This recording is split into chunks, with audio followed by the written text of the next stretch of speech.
Harusnya orang-orang yang mengaku hari ini ulama ikuti dong contoh para rasul. Karena al-ulama warasatul anbiya, ulama itu yang mewarisi ilmunya para rasul. Kalau Anda pewaris ilmunya rasul, Anda harus memiliki akhlak seperti akhlaknya rasul.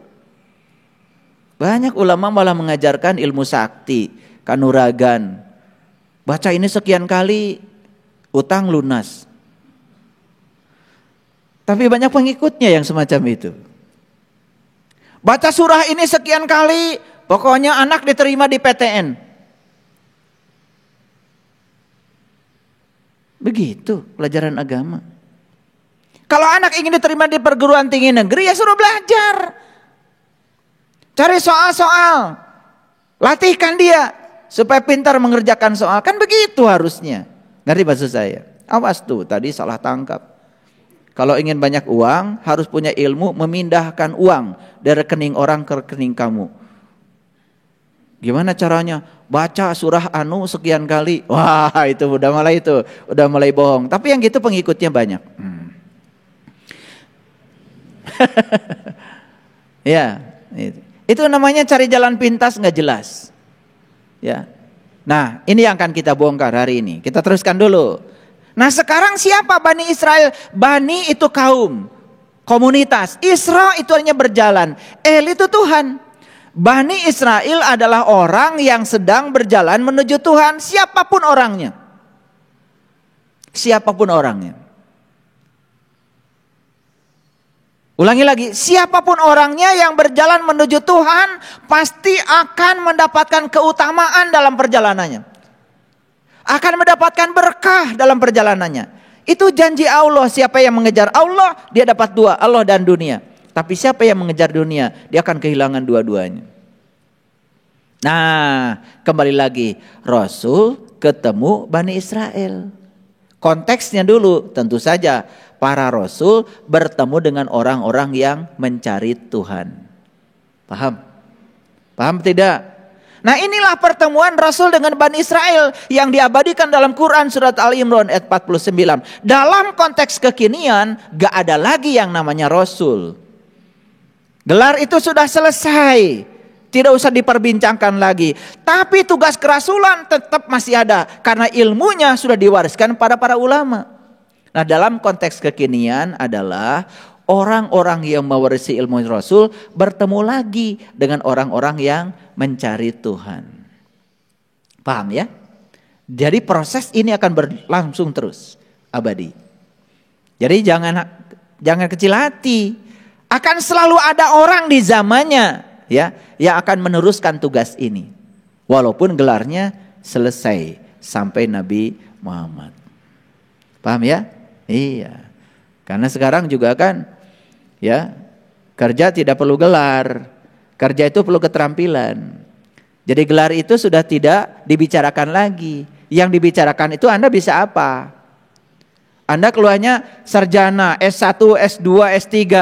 Tetapi begitu ditanya, bisa ini? Gak bisa. Bisa ini? Gak bisa. Ya sudah ya.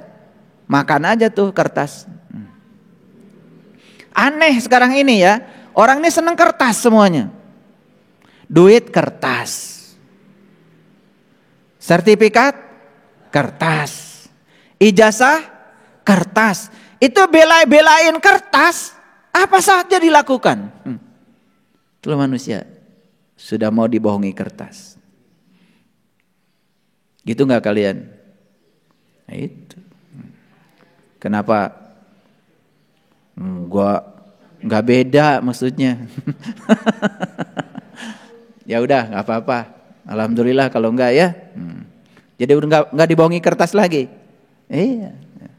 Rebutan sertifikat, rebutan ijazah. Betul? Iya. Semua kertas kok. Nah, sekarang teruskan dulu. Wa rasulan ila Bani Israel inni qad ji'tukum bi ayatin min rabbikum. Perhatikan kata-kata saya. Inni qad ji'tukum bi ayatin min rabbikum. Rasul itu berkata kepada Bani Israel, orang yang dapat ilmu untuk dirinya dan boleh menyampaikan pada orang lain ini berkata kepada orang yang mencari Tuhan, yang sedang melakukan perjalanan meniti ke dalam diri, apa yang dikatakan? Inni qad ji'tukum bi ayati mirabikum. Aku datang pada kalian tidak sembarangan. Aku datang kepada kalian ingin menunjukkan tanda-tanda Tuhanku kepada kalian. Ini jelas ayatnya. Jadi seorang ulama itu harusnya bisa menjawab pertanyaan para pengikutnya tentang ilmu tauhid yang paling utama. Makanya seorang ulama yang pewaris ilmunya Rasul harus bisa mengatakan, inni qad ji'tukum bi ayatin mirabikum. Aku datang kepada kalian karena aku bisa menunjukkan kepada kalian tanda-tanda Tuhan kalian. Keren gak kalau gitu? Harusnya begitu. Jangan cuma ngomong pedoman hidup saya Quran, sunnah, tapi isinya gak tahu. Kita kupas saja hari ini satu ayat ini supaya tuntas. Dan kalau kalian pernah mendengar saya mengupas ayat ini, gak apa-apa, hari ini berbeda konteksnya. Setiap saya membahas ayat yang sama di waktu yang berbeda, pasti aliran pengetahuannya berbeda. Walam yakul lahu kufuwan ahad. Spiritualitas itu tidak pernah sama. Spiritualitas itu warna-warni. Spiritualitas itu kaya. Tanpa batas. Nah, bagaimana caranya para rasul itu menunjukkan tanda Tuhan kepada Bani Israel? Harusnya ada pertanyaan lagi. Kan tadi baru statementnya, aku akan menunjukkan kepada kalian tanda Tuhan kalian. Selesai sampai di situ. Ya tentu saja yang mencari tidak selesai. Itu baru informasi, itu baru pengetahuan, belum jadi ilmu. Maka berikutnya apa? Timbul pertanyaan, bagaimana caranya engkau menunjukkan tanda-tanda Tuhanku kepada aku? Harusnya timbul pertanyaan baru. Ini namanya pertanyaan didaktik, itu namanya. Ini namanya pertanyaan produktif. Itu sebabnya di sekolah diajarkan bagaimana supaya para siswa itu belajar untuk mengembangkan pertanyaan. Masih ingat gak kalian dulu waktu nyusun skripsi? Kalau nyusunnya sendiri, kalau disusunin orang ya tentu saja gak ingat. Masih ingat juga? Bikin skripsi apa yang pertama kali digarap? Masih ingat gak? Ini kalian bikin skripsinya sendiri dulu atau nyontek? Kalau bikin skripnya sendiri, yang pertama yang harus dimiliki oleh seorang yang akan melakukan riset apa? Pertanyaan. Pertanyaan kemudian dirumuskan menjadi rumusan masalah. Rumusan masalah dirumuskan lagi menjadi judul. Sadar enggak? Atau nyontek judul dari orang? Nah ini masalahnya. Kan sebetulnya ada masalah, ada perumusan masalah, baru dibuatlah rumusan masalah itu dalam bentuk variabel. Misalnya, faktor-faktor yang menyebabkan pencuri semakin banyak di bulan Ramadan misalnya. Apa risetnya, apa variabelnya? Nah, tentu saja variabelnya adalah faktor-faktor. Faktor-faktor itu apa? Oh, faktor pertama adalah jam tidur. Karena kebanyakan di bulan Ramadan orang itu habis buka puasa makannya banyak. Karena makannya banyak, tidurnya pules. Nah, kemudian dapat tuh si pencuri mulai berpikir, masuk ke rumah bagusnya jam sekian. Karena perutnya sedang penuh, tidurnya pules, maka apapun yang terjadi di luarnya dia tidak tahu. Kesimpulan akhirnya apa? Risetnya, ternyata pencuri di bulan Ramadan kebanyakan masuk di rumah orang antara jam 9 sampai jam 1 malam. Itu kesimpulan.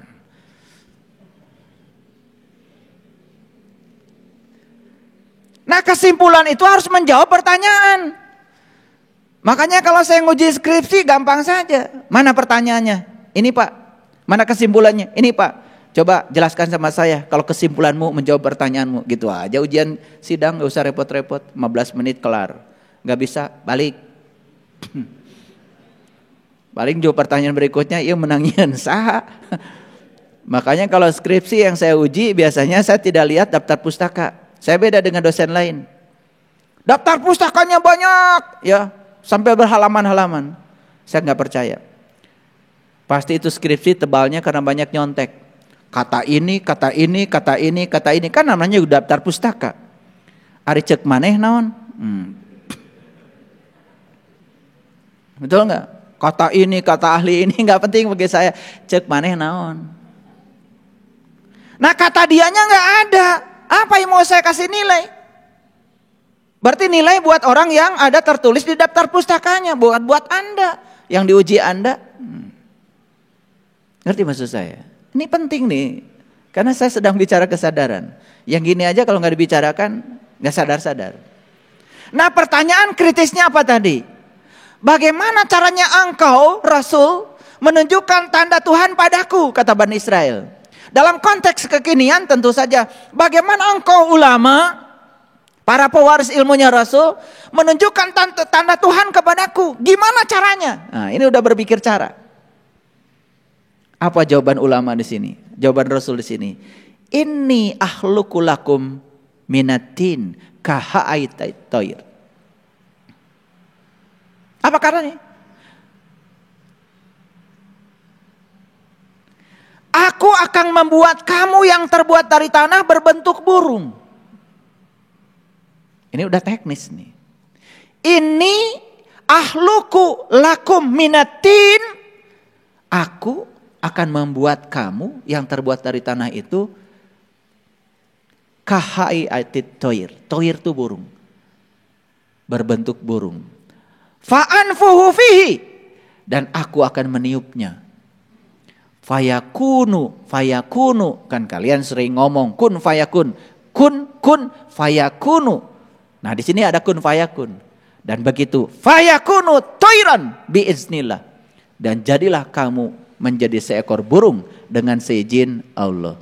Kan Nabi Muhammad juga mi'raj pakai burung. Namanya buruk. Betul nggak? Iya. Orang tua kita di Nusantara juga pakai burung namanya Garuda. Leluhur kita di tanah Jawa Barat pakai burung juga namanya manuk dadali. Keren. Ini bahasa Quran. Tetapi pasti kalian nggak ngerti. Kalau yang belum mengalami, karena ini baru pengetahuan. Tapi lumayanlah, ada pengetahuan sedikit. Daripada baca terus wandai wanjuz tetapi tidak ada satupun yang membuat kalian bergetar. Makanya saya tidak bisa menjelaskan satu juz. Satu ayat aja ini gak akan cukup 5 jam kalau benar. Ini saya dibatasi oleh panitia hanya boleh ngomong 2 jam. Katanya kepanjangan itu juga. Keren gak dialog ini? Coba dialog ini. Rasul bertemu Bani Israel. Orang yang dapat ilmu untuk dirinya sendiri dan boleh menyampaikan pada orang lain. Bertemulah dengan sang pencari. Tentu saja dia ini sedang mencari ilmu. Ilmu yang dimiliki oleh Rasul. Kan gitu. Nah dalam konteks kekinian, mohon maaf. Banyak sekali orang berani mendirikan pusat-pusat pendidikan agama. Tetapi tidak mengerti apa sesungguhnya esensi agama. Dan apa yang harus diajarkan kepada mereka. Pokoknya kalau sudah punya grup kesidahan, sudah cukup beragama.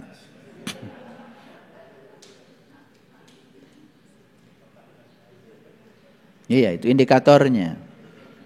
Jadi kalau ibu-ibu majelis taklim sudah punya grup kesidahan, udah sukses tuh. Udah sukses belajar agama. Pokoknya asal lagunya Arab, agama lah gitu. Maaf ya. Itu yang terjadi. Saya bukan usil. Ya, bukan usil. Cuma pengen ngomong aja. Nah, kita lihat ayat selanjutnya. Jadi, nah begitu dia sudah diberi laku itu, nah ini kan sebetulnya dari ini akhluqu lakum minatin kahaiatit toir fa'anfuhu fihi fayakunu toir biiznillah, itu teknis. Nah teknis ini nggak bisa saya jelaskan di sini. Kenapa saya bicarakan? Ya supaya kalian pusing. Jadi kalau ada orang yang mendengarkan kajian ini pusing, itu bagus, ada tanda-tanda kehidupan. Ketika saya tanya, pusing nggak? Enggak Pak. Ngerti? Enggak juga. Ini sudah mengalami kematian, bukan sakarat lagi. Jadi kalau orang yang deket dengar ceramah saya begini, agak pusing gitu, kemudian nanya, pengen tahu, ini sudah mulai akan bangkit dari kematiannya. Pusing enggak, ngerti apalagi. Ini. Yang lebih bahaya lagi, peduli pun tidak. Padahal yang dibahas ini ayat. Dan sekarang saya perhatikan, ya, kalau orang sudah lancar baca Quran, tajwidnya benar, mahrajnya benar, pakai lagu dikit, langsung besoknya bikin pondok pesantren. Yang diajarkan itu lagi, ulangan yang kemarin. Gitu, ya itu sama grup qasidah. Udah keren. Pokoknya setiap ada peringatan acara besar, manggung. Itu dan itu saja dari tahun ke tahun. Ini Quran yang begitu dalam seperti ini gak pernah dibahas. Makanya saya jamin Quran sampai hari ini isinya masih perawan. Gak ada yang berani menyentuhnya. Yang disentuh cuma luarnya saja. Luarnya saja. Kulit luarnya saja. Dan yang lucu, mereka yang baru menyentuh kulit luarnya sudah menyatakan dirinya beragama. Sudah menyatakan dirinya orang beriman. Sudah menyatakan dirinya muslim. Lucu apa enggak? Lucu. Tapi enggak apa-apa. Kelucuan itu dibutuhkan. Makanya saya kemarin ngasih kuliah pernikahan. Di kuliah pertama saya bilang, beruntung cinta itu buta. Kagetnya semua. Karena itu kan pemikiran kritis. Bayangkan kalau cinta itu melek dan bisa lihat. Banyak yang gak punya jodoh.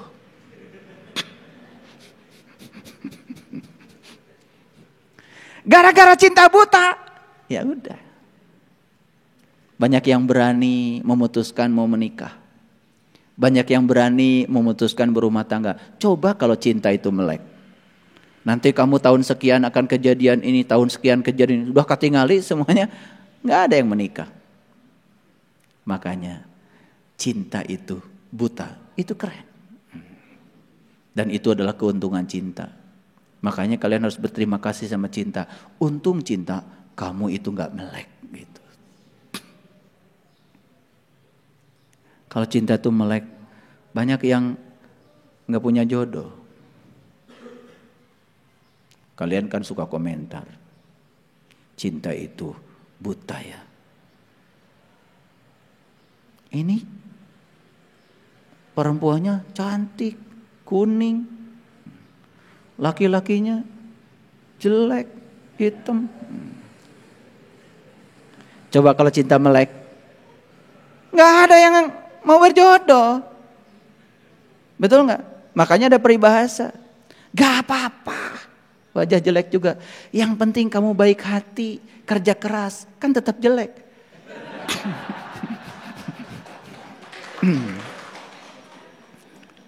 Itu peribahasa buatan saya. Jangan diikutin itu.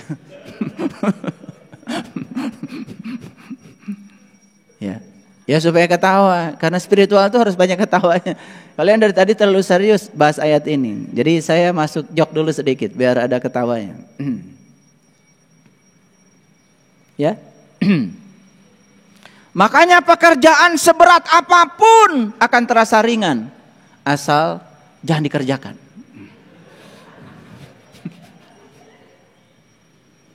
Betul nggak? Iya itu peribahasa lebih bijaksana lagi itu. Pekerjaan seberat apapun akan terasa ringan. Asal antap kena tong digawekeun. Ya. Makanya satu-satunya kunci kalau kalian ingin sehat, jangan sakit.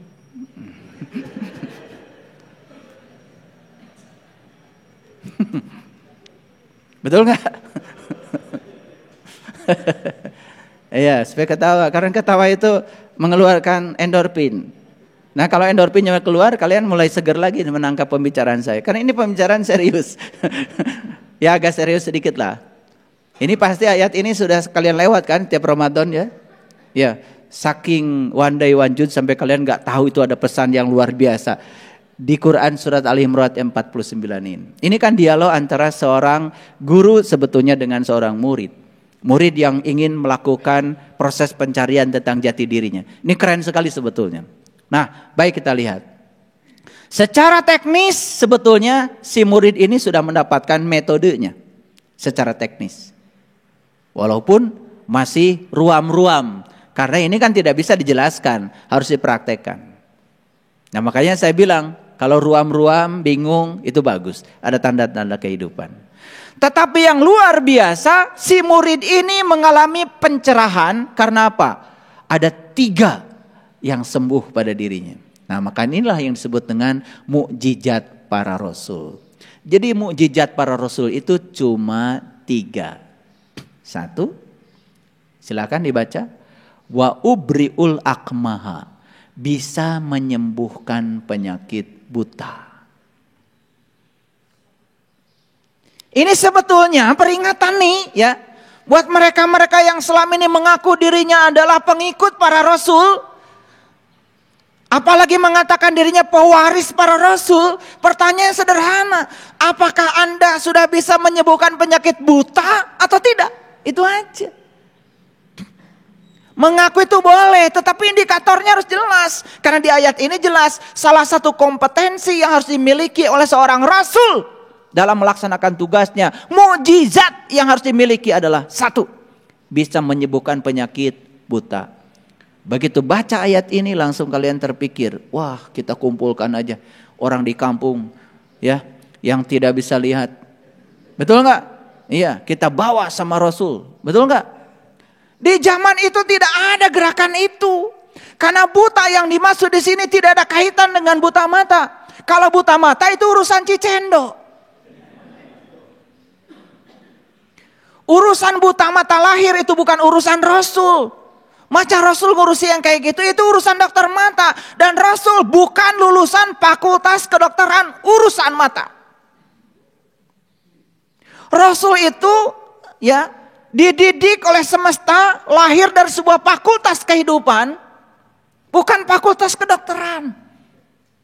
Gak ada kaitan dengan kebutaan mata lahir. Ini urusan kebutaan mata batin. Yang disebut dengan mata kolbu. Ini harus dibicarakan nih ayat ini. Dan saya harus upload ini supaya banyak yang tahu. Supaya jangan menjadi orang yang sok tahu. Lalu yang kedua, mukjizat yang diberikan kepada para rasul adalah, lihat ayat ini. Wal abroso. Abroso itu kulit. Wal abroso itu adalah penyakit kulit.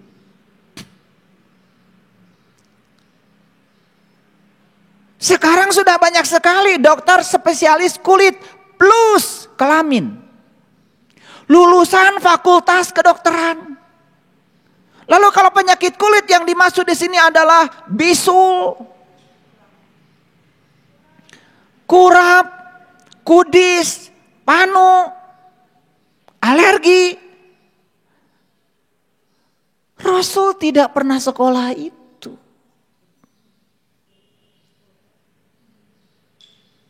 Dan selama ini kita menafsirkan ayat ini benar-benar kulit itu penyakit. Namanya penyakit kulit. Rasul itu menyembuhkan penyakit kulit bukan itu. Ngerti sesuatu kulitnya saja, ngerti sesuatu luarnya saja disembuhkan oleh para rasul. Dan yang ketiga yang luar biasa apa? Ya. Wa uhyil mauta. Menyembuhkan orang, menghidupkan orang mati. Ini bahasanya luar biasa. Uhyil maut, menghidupkan orang mati. Dan selama ini kita menganggap mukjizat itu adalah kelebihan yang disampaikan para rasul yang di luar kewajaran, yang disebut dengan menyembuhkan penyakit buta. Benar-benar orang buta jadi lihat lagi.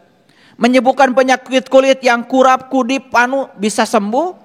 yang yang menghidupkan orang mati dihidupkan lagi, melawan Tuhan dong Rasul. Orang udah dimatikan sama Tuhan, dihidupkan lagi sama dia. Itu yang dimaksud. Ini perlu semuanya dengar.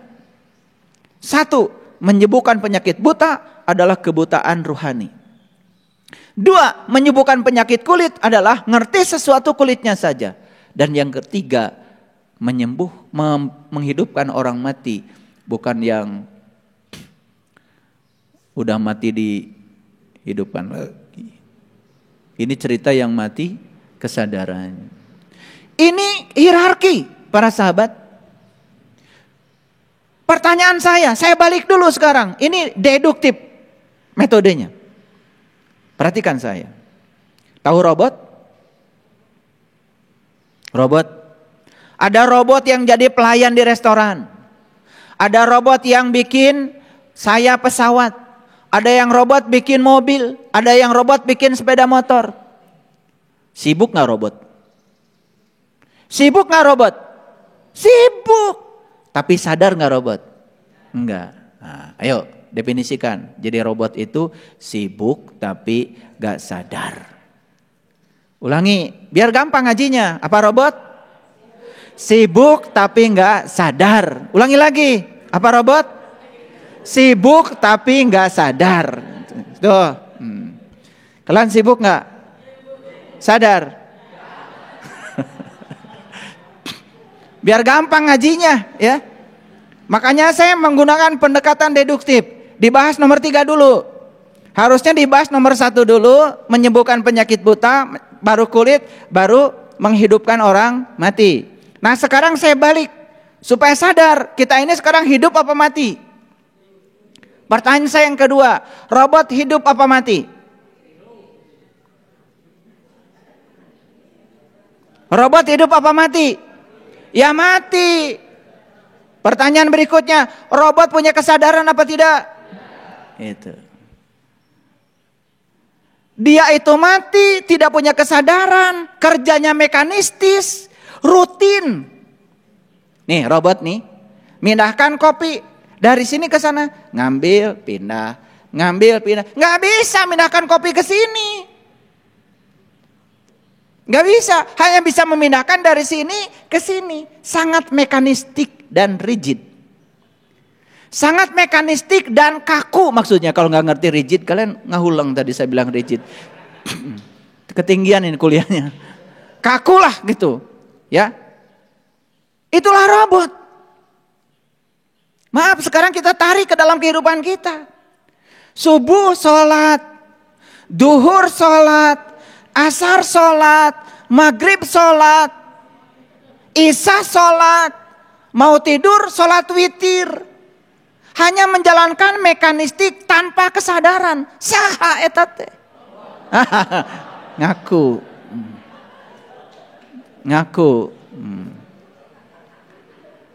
Hidup apa mati? Nah sekarang ini saya cuma khawatir aja. Kalian itu sibuk tetapi tidak punya kesadaran. Sibuk tetapi gak nyadar gitu loh. Robot gak itu? Nah, loh.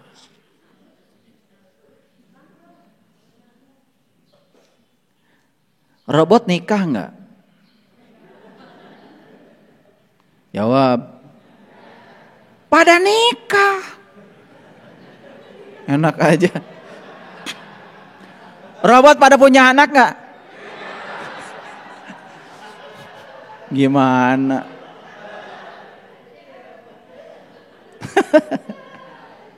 Robot hamil gak?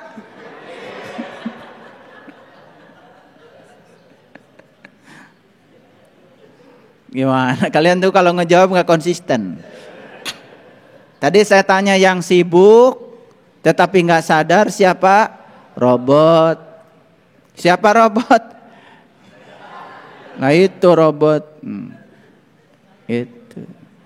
Robot suka ngaji gak? Robot bisa nyanyi gak? Robot bisa baca kitab suci gak? Nah loh.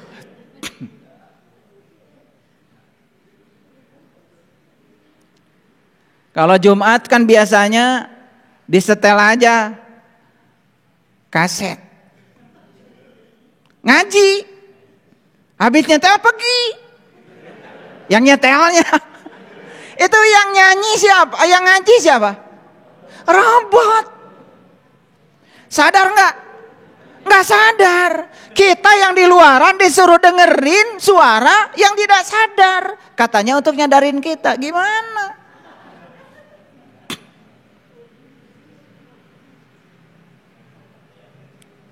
Jadi tadi saya tanya, robot nikah nggak? Nikah. Tapi yang namanya robot kalau ditanya, buat apa sih pernikahan? Nggak ngerti. Karena bagi dia nikah itu yang penting makan, kawin, punya anak, berantem, udah rutin tuh. Dasar robot. Berantem aja rutin.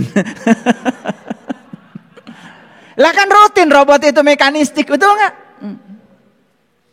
Nah, sekarang ini banyak sekali manusia yang melakukan sesuatu tuh persis robot tanpa kesadaran.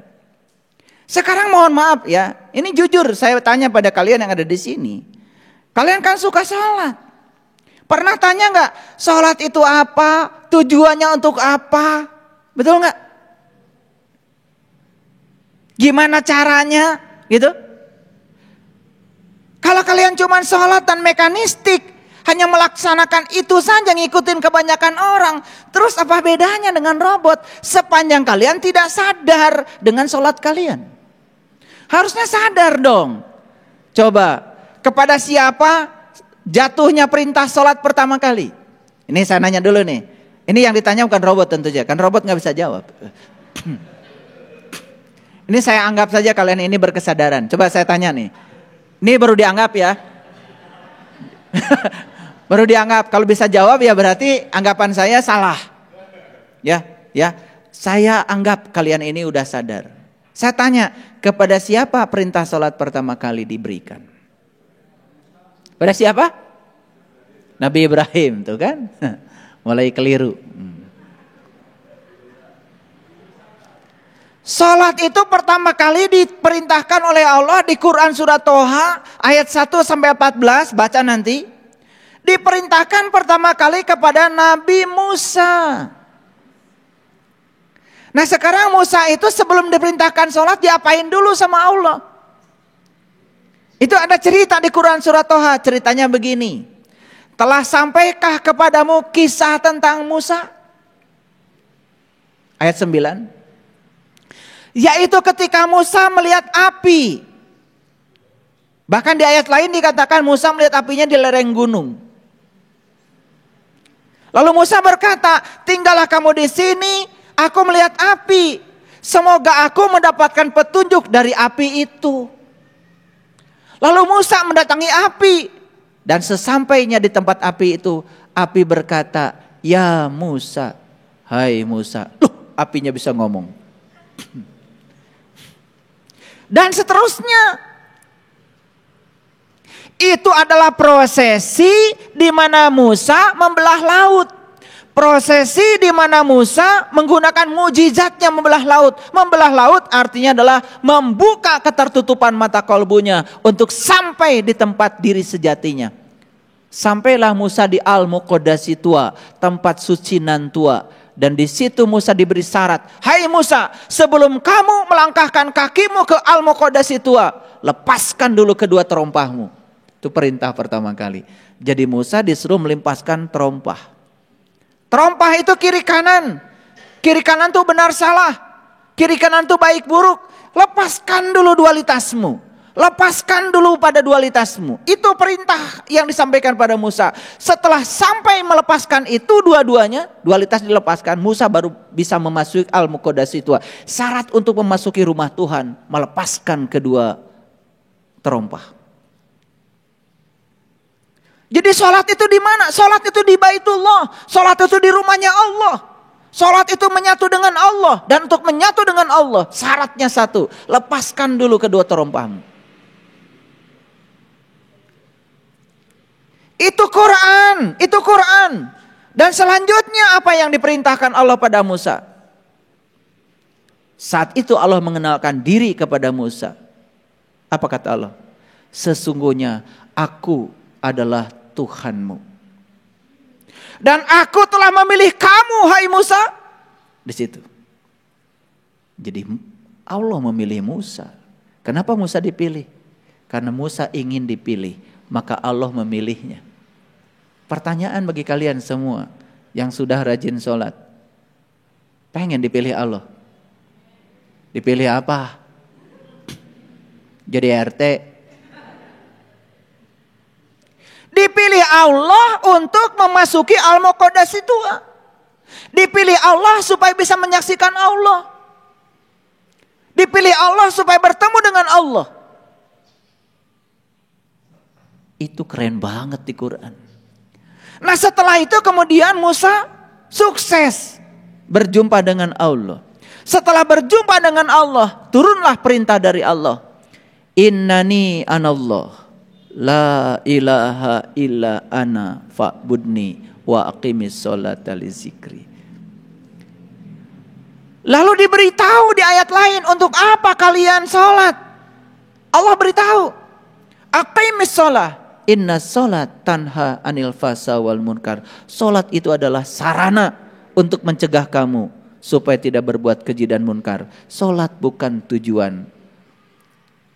Lalu apa yang kalian lakukan? Ngitung rakaat? Dan merasa sudah menumpuk pahalamu?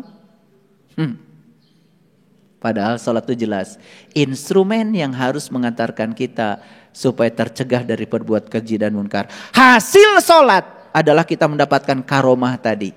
Kemuliaan akhlak dari sholat kita. Makanya orang yang sholatnya benar pasti akhlaknya mulia. Orang yang akhlaknya mulia tidak mungkin melanggar jati dirinya sendiri. Dititipin duit pasti jujur. Dititipin jabatan pasti jujur. Titipkan apa saja pada dia pasti benar. Banyak sekarang orang sholat dititipkan ini dan itu tidak jujur. Karena apa? Karena dia tidak mencapai karomah sholatnya. Tidak mencapai kemuliaan. Paham maksud saya? Itu saya baru cerita sholat. Nabi Muhammad juga sama, kan tidak sholat dulu, mi'raj dulu. Sama seperti yang dialami Musa. Melakukan perjalanan. Nabi Ibrahim sebelum sholat sama dibakar api. Tapi bukan dibakar api seperti itu. Dibakar api cinta, dibakar cahaya di atas cahaya. Nabi Yunus sebelum sholat sama ditelan ikan dulu. Mati sak jerening urip. Meniti ke dalam diri dulu. Semua Nabi dan Rasul juga sama. Sebelum melakukan itu, melakukan prosesi meniti ke dalam diri, menemukan jati dirinya. Itulah yang keren. Kalau sholat di tingkat ini, di tingkat kesadaran seperti ini, jelas bukan sholatnya robot lagi. Sholatnya memiliki rasa, air mata keluar, kesadaran meningkat. Mengingat Allah, menyadari keberadaannya dalam diri. Allah bersamaku, tetapi selama ini aku tidak merasakan kehadirannya. Sepanjang sholat tidak pernah lepas dari Allah. Menangis air mata mengucur karena apa? Merasakan penyatuan dengan Allah. Merasakan kehadiran Allah dalam dirinya. Merasakan dia memenuhi seluruh ruang kosong dalam dirinya. Aqimis sholata li zikri. Di tingkat kesadaran yang semacam itu, sholat akan berbuah. Apa buahnya? Tanha anil fahsa wal munkar. Kita akan terbebas dari perbuatan keji dan munkar. Gitu. Nah, jadi sebetulnya tugasnya Rasul yang pertama nih dibalik, yaitu apa tadi? Menghidupkan orang mati. Yang sholatnya mati jadi hidup. Yang sholatnya mekanistik jadi tidak. Yang sholatnya cuma rutin jadi memiliki kepuasan. Nah inilah tugasnya Rasul.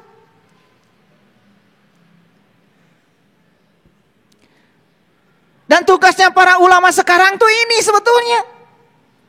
Sampai Imam Al-Ghazali membuat kitab namanya Ihya Ulumuddin. Karena saat itu belum melihat agama sudah mati. Agama sudah mati. Maka beliau membuat kitab itu untuk menghidupkan kembali agama agar hidup. Makanya beliau disebut seorang mujadid, seorang pembaharu. Beliau tidak mengajarkan rutinitas. Beliau mengajarkan pola pikir yang cerdas. Ayo, ini loh esensinya sholat. Saya tanya tadi, apakah robot nikah? Nikah. Apa yang dilakukan oleh robot ini setelah nikah? Tadi jadwalnya udah tahu kan? Makan, kerja, pulang ke rumah, marah-marah, kawin, tidur, marah-marah lagi. Makan lagi, kerja lagi, pulang ke rumah, marah-marah lagi. Rutin, robot ini kalau marah rutin, ada jadwalnya. Iya, coba bikin robot yang marah. Marah itu jamnya udah jelas. Gitu. Dan seterusnya begitu. Tapi ketika ditanya, apa sih tujuan pernikahan? Enggak sadar. Tidak sadar kalau pasangan kita berbeda. Robot tuh. Tidak sadar kalau cara berpikir pasangan kita berbeda. Robot tuh. Kalau yang sadar, dia tahu. Ya Allah, kenapa saya dipasangkan dengan si A, bukan dengan si B? Ada pertanyaan kalau yang bukan robot nih. Saya pasti dipasangkan dengan si A, ada tujuanmu ya Allah. Tolong beritahu ya Allah, tujuan dipasangkan saya dengan si A itu apa? Untuk apa? Apa kepentingannya? Datanglah jawaban dari Allah. Aku pasangkan kamu dengan dia. Supaya kamu saling melengkapi. Supaya kamu belajar menerima dan menghargai perbedaan. Maka aku tidak pernah memasangkan kamu dengan yang sama. Aku pasangkan kamu dengan yang berbeda segalanya. Berbeda hobinya, berbeda cara berpikirnya, berbeda adat istiadatnya, dibesarkan di lingkungan keluarga yang berbeda, dari tempat yang berbeda. Sampai John Gray menulis, men are from Mars, women are from Venus. Laki-laki dan perempuan itu kalau dipelajari lebih dalam, memiliki sifat yang timbal balik. Laki-laki seakan-akan berasal dari planet Mars, dan perempuan berasal dari planet Venus. Digambarkan berasal dari planet yang berbeda, jelas berbeda secara fisiologi, secara psikologi. Apa yang kalian lakukan selama ini? Kalian ingin selalu sama. Apa yang kalian pikirkan, pasanganmu harus memikirkan yang sama. Apa yang kalian inginkan, harus diikuti oleh pasanganmu. Apa yang terjadi? Nikah tidak berbasis cinta, hanya berbasis kemelekatan. Cinta itu saling memberi sayap, bukan saling mengikat. Apa yang terjadi dengan pernikahan? Saling memberi rantai, saling membatasi. Dulu sebelum menikah, membayangkan keindahan pernikahan. Setelah nikah, membayangkan keindahan perpisahan. Itu yang terjadi. Itulah yang terjadi pada robot. Selamat ya, robot. Ini robot berani nikah. Sekarang mohon maaf, kita bikin riset. Kumpulkan semua orang yang sudah menikah dan bikin kuesioner. Apa tujuan pernikahan? Paling jawabannya sakinah, mawadah, warohmah. Begitu ditanya apa sakinah? Nggak ngerti. Apa mawadah? Nggak ngerti. Apalagi warohmah? Nggak ngerti. Karena apa? Karena pada saat nikah dia dengar. Ada orang yang bilang semoga, bukan semoga lagi, mudah-mudahan. Mudah-mudahan pernikahannya sakinah, mawadah, warohmah. Itu aja yang terucap. Bahkan kalian ketik berulang-ulang di WA. Dasar robot ngetik aja berulang-ulang. Robot itu ya, kalau dengar ada orang meninggal, langsung otomatis innalillahi wa inna ilaihi rajiun. Robot. Gak ada yang baru. Gak ada yang baru. Langsung berikutnya turut berduka cita. Robot. Karena orang lain pun nulis gitu, ngetik yang sama. Dikiranya innalillahi wa inna ilaihi rajiun buat orang mati. Dasar robot. Innalillahi wa inna ilaihi rajiun bukan orang yang mati. Innalillahi wa inna ilaihi rajiun itu adalah peringatan dari Allah buat kalian yang hidup supaya bisa mati, bukan buat orang mati. Makanya tolong ya, perhatikan saya. Kalau saya mendapatkan berita duka dari kalian, apa keluarga kalian meninggal? Saya nggak pernah nulis innalillahi. Dan mungkin kalian menganggap saya beda. Iya, karena saya bukan robot. Saya beda dong. Ya, kalau kalian kan biasa ngetik atau copas dari tetangga sebelah. Iya, Coba perhatikan ya, kalau robot itu tiap lebaran ngucapkan lebaran, tahun kemarin dan sekarang sama. Jangan dikira loh saya punya data tentang kalian. Nih kalian yang suka ngucapin lebaran ke saya tuh, Selamat Idul Fitri, saya baca yang tahun kemarin dengan yang tahun ini sama. Jadi gak ada yang baru dari kalian. Dasarnya robot, lebaran aja gitu-gitu aja. Ini apa maksudnya? Saya sedang berbicara tentang kematian yang dianggap kehidupan. Makanya Rasulullah mengatakan, ya Rasulullah, apakah manusia di semesta ini pada hidup? Rasul mengatakan, kebanyakan mereka itu adalah mati. Tetapi mereka tidak sadar dengan kematian.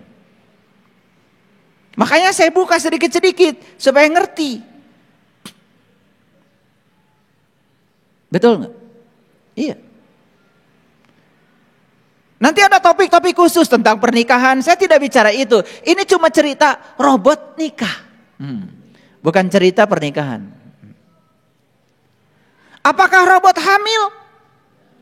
Hamil. Robot itu bisa hamil. Coba tanya robot, kenapa kamu hamil?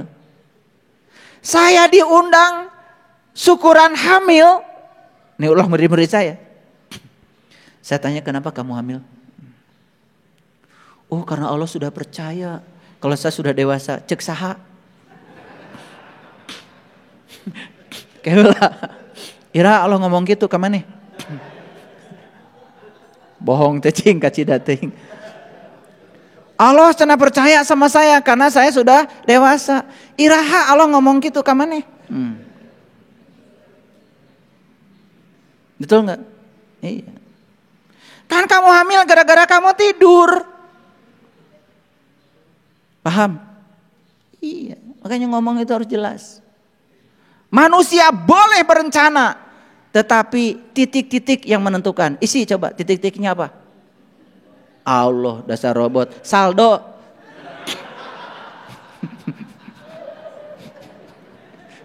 Iya, kalian nggak sadar-sadar aja, betul nggak?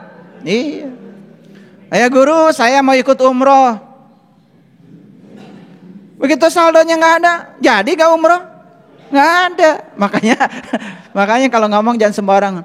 Manusia boleh berencana, Allah yang menentukan. Salah itu. Manusia boleh berencana, saldo yang menentukan. Paham maksud saya? Allah tuh cuma jadi kambing hitam aja dari semua omonganmu tuh yang gak jelas. Makanya ngomong tuh yang jelas. Ya. Minta mobil sama Allah. Mobil itu adanya di Toyota, di Honda, Nissan. Kata Allah, ya Allah, saya pengen mobil. Uing metenyeun mobil, Allah mobil tuh di dealer.